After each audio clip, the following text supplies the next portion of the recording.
Can we let women breathe? You're welcome to Musings with Chika. This is a safe place. I'm your girl next door. I talk about issues the way I say them. Everything I say here are based on my own perspective and opinion. Now, I'm sure, and you will agree with me, that there's an oversaturation out there about advice on how women should live their lives, how you should treat your husband, how you should be a good woman, how you should be a praying woman, how you need to keep your home as a woman. Woman, do this, do that. It's exhausting. What are we saying about the men? What are we saying about the boy child? When we check the disparity between the contents we have on how women should do this and do that, and what we have about how men should do this and do that, it's the disparity. It's nothing to write home about. It's too much. The gap is so wide. Now, who is my ideal man? Where does the man come into play in all of this? When will the men start taking responsibility? When will the men start taking their place? When are we going to have podcasts? When are we going to have messages? When are we going to have, symposiums on how a man should behave, how a man should rule his home, how a man should man, his place in his home and all of that.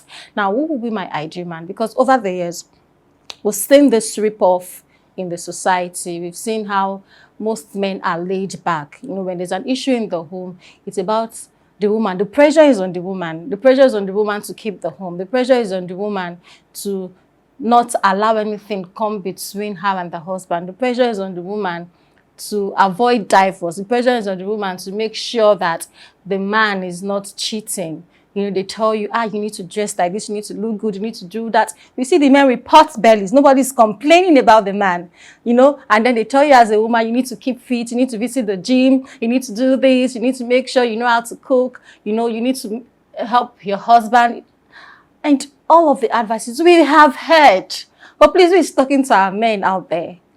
We're taking the responsibility to tell our men what we need from them. How we also need them to be fit. How we also need them to take their place in the homes. How we also need them to be men indeed and not shove some of these responsibilities. Yeah, we know the pressure in providing.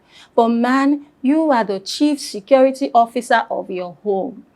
You are the commander-in-chief of your home. Now, when I say chief security officer, spiritually, you are the chief security officer. Financially, yes. Physically, yes. In all areas, of your home, you should be there. You should be present. You should man position. You should take your place. Our men need to start taking responsibility. And our men need to start being accountable for their actions and inactions. If anything's going to happen, if anything goes wrong in the home, you should tell yourself, you need to come to that place of awareness as a man, that the first finger, the first finger that points to who or she is to blame is me, the man. I am responsible for the outcome of my home. I'm responsible for how my home pans out.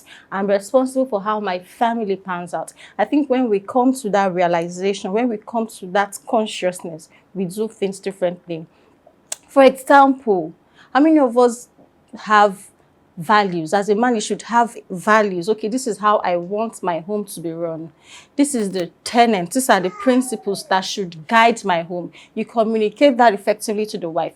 The wife carries it out and makes sure the children imbibes or move along those tenets, along those principles, along those values, that has been established in the home.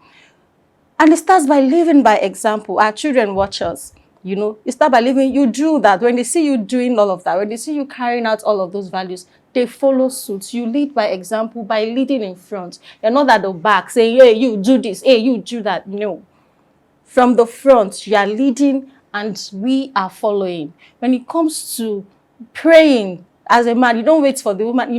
Now everybody's, prayer room, this, that. You have to pray as a woman. You have to know your place. You have to do this, waking up at midnight to do this and all of that.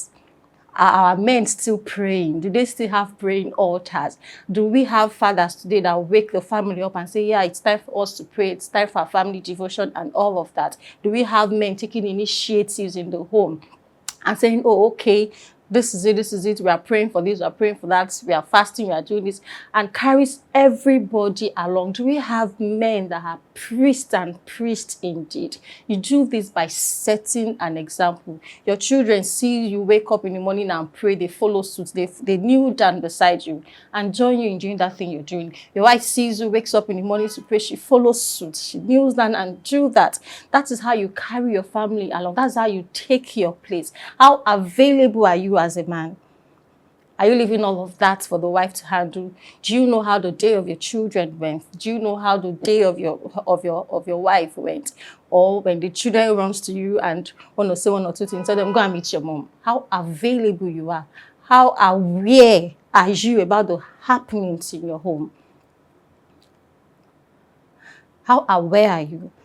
Now, this is about you taking responsibility. This is about you being accountable. Are you answerable to somebody? Are you answerable to your wife and to your kids? Because they also deserve some form of respect. Do you know? Are you answerable to them? Do you think you can go out in the morning and come in at night or whatever time you like? You know, you can walk in anytime and come in anytime. You're not responsible to anybody. You're not accountable to anybody. You're not answerable to anybody. No, leadership means accountability. Leadership entails responsibility. Leadership entails answerability. You're answerable to somebody. You're not leading in isolation. You're leading. You're a team leader. It means that you have team members that you should carry along, and they should see you and be ready to follow because they trust your judgment. Are you a man that your wife and your children don't trust your judgment? They can't follow you because they feel that if they follow you, you're going to lead them amiss. Men, we need to start taking responsibility. We need to start finding our place again in the home. I feel like most of the decadence we have in the society today and the breakups in families today is because men are forgetting who they are. They are relinquishing their duties to the women. The pressure is so much on the woman that the woman is so overly conscious. Okay, if I do this, if I don't do this, what will happen to my husband? What will happen to my children? What will happen to my home? And the men are just so laid back and relaxed. You know, there's this nonchalancy that our men, most of the men we have today, you know, go about with. They feel, okay, nothing will happen. You know, nothing is going to happen. I've got it. And society has also enabled all of this. But if we can retrace our steps, I think we'll start seeing changes, because the society we have today is a reflection of our families, of our individual families. It's a reflection of how we are at home. And if this can be sorted in the home front, I mean, we're going to have a better society and we all will be better for it. So my ideal man is somebody who is accountable, somebody who is responsible, somebody who knows his place and takes his place.